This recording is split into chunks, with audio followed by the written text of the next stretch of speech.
guyyaa of danda'u sii fida. Har'a mana namaa bor mana kee. Nagaan Waaqayyoo hunduma keessaniif haa ta'u. Namoonni biyya garaa garaa jiraattan, hojii keessaaf alaa hojjettan, fagoorras dhiyoorras warri jirtan, bakka jirtaniif iddoo jirtan hundumaatti nagaan Waaqayyoo Abbaa kan Ilma isaa kan Hafuura Qulqulluu isin biratti argamu. Sagalee Waaqayyoo keessaa kutaa tokkoon isinii dubbisuu barbaada. Macaafa Raajicha Isaayyaas boqonnaa 27 lakkoofsa 6. Bara dhuftutti Yaaqoob idda yaafata. Israa'el uudheen daraara. Ijinni godhatus biyya lafaarra hin guutu. Akka jedha sagaleen kun bara hamma fuula keenya dura jirutti idda yaafachuu dadhabeera, milkaa'uu dhabeera, akkamittiin jiraachuu dandeessa? Ergaa tokkoon sii qaba. Abdiin kutatiin ni yaada kee qabu. Bara fuula kee dura jiru kanatti hiddan dhabdu idda yaafatta siin jedha. Sanyii keetu baay'ata siin jedha Waaqayyo. Kana irratti hundaa'uudhaan konfireensii hafuuraa bal'aa fuula keenya duraa waan qabnu guyyaa gaafa 21-22 ji'a 12ffaa bara 2018 guyyaa jedhame kanatti tiiviin burqaa fayyina sagantaa addaa qopheessitee waan jirtu nama kamiin iyyuu irratti affeertee jirti. Kanaaf guyyoota kanarratti hongeelli mootummaa Waaqayyoo hin lallabamu. Tokkoffaa irratti biyya keenyaaf hin kadhanna. Dubbii Waaqayyoo yoo Waaqayyo biyya eegu ta'e hedduun akkasuma dhamaatee jira. Saba keenyaaf kadhanna. Lolli badee tokkummaan dhufee nagaan argamee jaalalli ilmaan namaa gidduutti akka argamu Waaqayyoon hin kadhanna biyyaa kana. Lammaffaa irratti lola fooniif hafuuraa namoota qabaniif Waaqayyoon kadhanna. Lolli fooniif hafuuraa maali? Ni kaan jireenyaan lolama. Ni kaan hafuuraan lolama.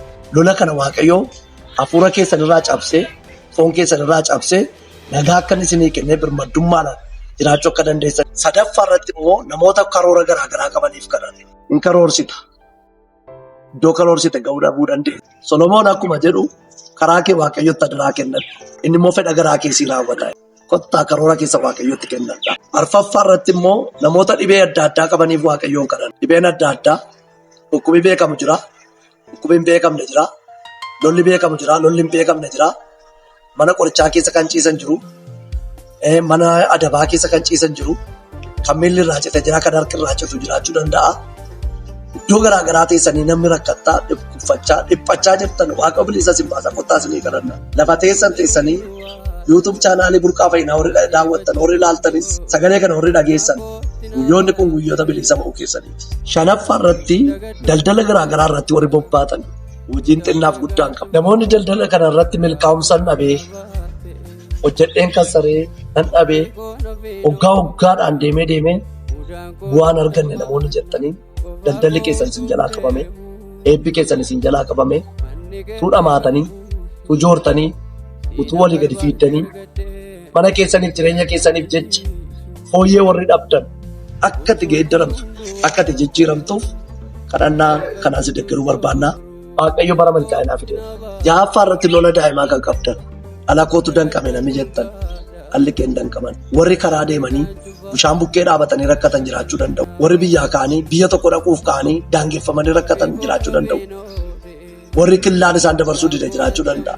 Waaqayyo hin furu. Torbaffaa irratti warri carraan isaanii carraa mana namaa ta'e.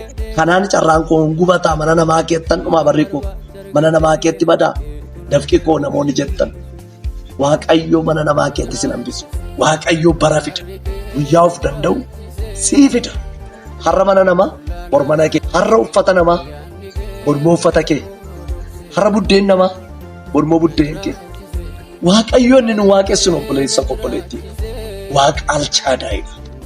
Abrahaamiin akkana jedhe ani alchaadaa'idha amma hundaan danda'e. Jalqaba kee irraa ilaalte waan miidhamte sitti fakkaate.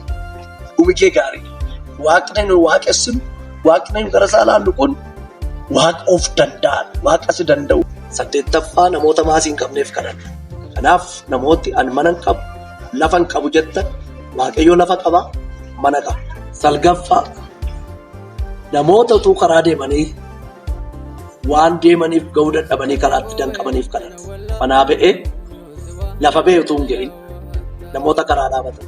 10ffaan bara nagaa akka inni ta'uu isinii kadhachuu barbaada. Bara hojii bara milkaa'insaa wajjin kan wal qabatu akka inni ta'uu isinii kadhachuu barbaada.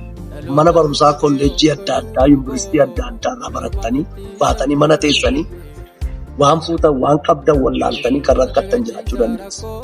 Milkaa'insa isinii kadhanna. bara waanatti harka kee yaadabdu harka kee keessatti argatte ittiin waaqayyo abbaa kee galateeffattu bara akkasii akkanisiin waggaan darbe baay'eensaa si dhiiseera. Sagalee waaqayyo yeroo dubbatu akkas jedha. Barri akka gaaddisaatti darba. Ji'a jalqabaa kan milkaa'u, ji'a jalqabaa kan waan yaade bira ga'u si sana mana dhagaa jiru kan si isheen dhaggeeffachaa jirtu siidhan jedha. Barri kun inni jalqabaa kan du'a jalaan baata, balaa jalaan baata, rakkina jalaan baata, abidda jalaan baata, qilleensa jalaan baata. Waan si nyaatu tokko waan isin dhibu. Barri fuula keenya dura jiru kun wantoota lama of keessaa qaba.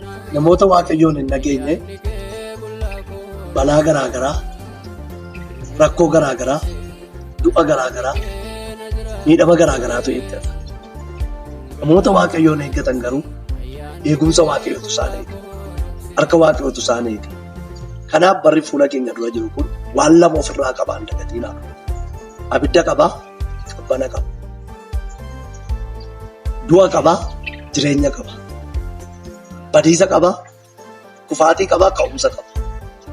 Namoota ka'umsa uwwaniif ka'umsa, namoota jireenya uwwaniif jireenya, namoota fayyina uwwaniif fayyina, namoota waaqa hunda ga'aniif abdii akkasiitu jira. Namoonni kana hundumaaf yaada waaqayyoo wajjin hin adeemne jiraanne rakkoon garaagaraa iddoo garaagaraatti akka inni ka'u beekamaa. Kana immoo isinitti himuun barbaadu. Kadhadhaa, hin oollaa, hin ooltu, shaalom waaqa isin wajjin haa ta'u.